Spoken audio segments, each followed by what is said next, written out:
Assalamualaikum warahmatullahi wabarakatuh. Alhamdulillah kita masih diberikan kesehatan. Saya sekarang sedang berada di kantor. Baru saja kita mendengarkan atau menyaksikan sebuah berita yang cukup viral untuk Indonesia, bahwa ibadah haji tahun 2020 1441 Hijriah, Indonesia tidak akan mengirim jemaah. Indonesia tidak akan memberangkatkan jamaah haji. Ini adalah baru saja kita mendengarkan konferensi pers dari Menteri Agama, juga ada Wakil Menteri Agama dan juga Dirjen Penyelenggaraan Haji dan Umroh yang diumumkan pada hari ini Selasa tanggal 2 Juni 2020 bahwa kesimpulannya Indonesia tidak akan memberangkatkan jamaah haji ke Arab Saudi tahun ini 1441 Hijriah. Jadi ini memang sebuah berita yang cukup menghebohkan. Memang saya yakin banyak orang yang sangat kecewa dengan berita ini. Ada yang sudah 10 tahun menunggu antrian, 15 tahun menunggu antrian untuk melaksanakan ibadah haji.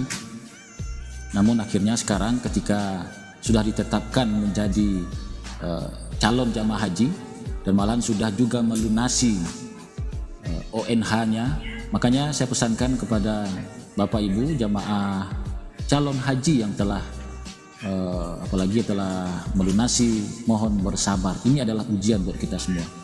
Kita yakin Menteri Agama atau Kementerian Agama atau pemerintah itu mengambil keputusan seperti ini memang suatu hal yang sudah difikirkan dengan matang. Kenapa? Bahwa sesuai dengan Undang-Undang Nomor 8 Tahun 2019 tentang penyelenggaraan haji dan umrah, bahwa ditegaskan haji itu bertujuan adalah memberikan pembinaan, pelayanan dan perlindungan kepada jamaah haji dan umrah. Nah, 2 dari 3 itu saya yakin pemerintah kita, Kementerian Agama sudah mulai melaksanakannya. Pembinaan, manasik haji tetap berlangsung. Malahan Kementerian Agama itu mengeluarkan manasik haji online karena situasi wabah COVID Corona. Malahan di beberapa KBH setahun yang lalu sudah dimulai untuk melaksanakan manasik haji reguler. Yang belum dilaksanakan itu hanyalah manasik haji yang secara tatap muka yang diselenggarakan oleh Kementerian Agama dari tingkat kecamatan kemudian sampai tingkat kota, itu memang belum dilaksanakan oleh Kementerian Agama di setiap tingkatannya. Tapi di KBH sudah dilaksanakan.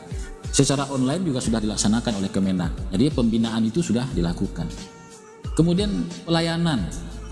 Sejauh ini Kementerian Agama terus melaksanakan pelayanan paspor dikerjakan.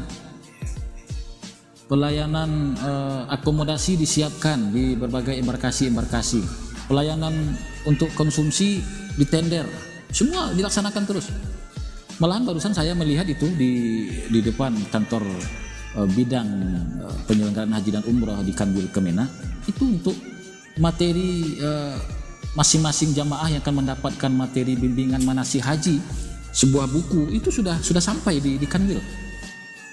Artinya pelayanan pembinaan itu terus dilaksanakan oleh Kementerian Agama. Cuma yang nomor 3 ini yang sulit. Apa itu? Perlindungan jamaah haji. Perlindungan selama di tanah air, perlindungan di embarkasi, perlindungan di atas pesawat, perlindungan jamaah nanti di Arab Saudi kembali pulang. Ini yang dikhawatirkan. Kenapa?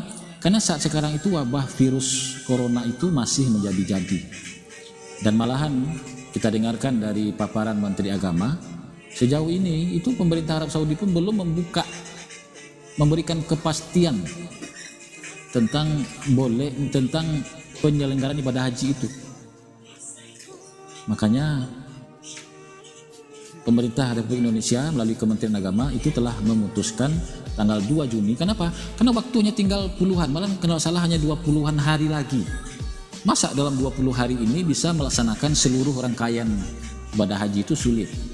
Makanya harus ada kepastian, harus ada keputusan walaupun pahit. Inilah yang mendasari dalam perlindungan seperti ini, sehingga Menteri Agama memutuskan tidak ada pemberangkatan jamaah haji tahun ini 1441 Hijriah.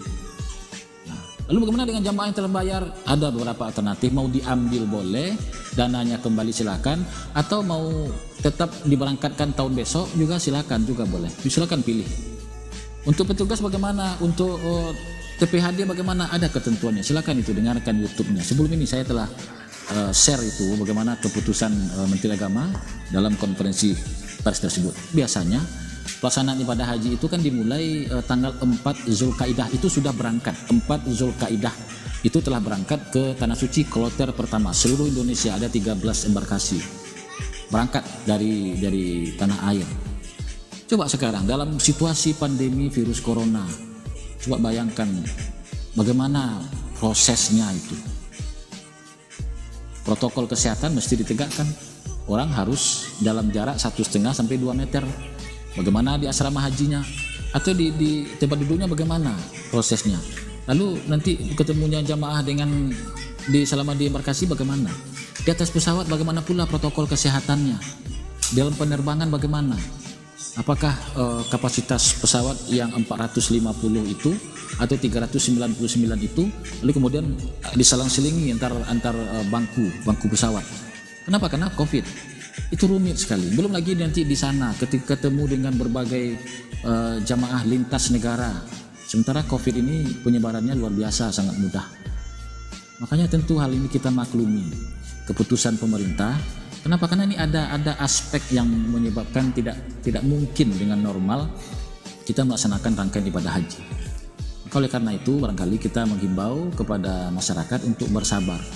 Mudah-mudahan Bapak dan Ibu yang sudah berniat haji tahun ini, Bapak dan Ibu yang telah membayar melunasi tahun ini, tetap nanti akan bisa berangkat dan kesehatannya makin bertambah di tahun 2021.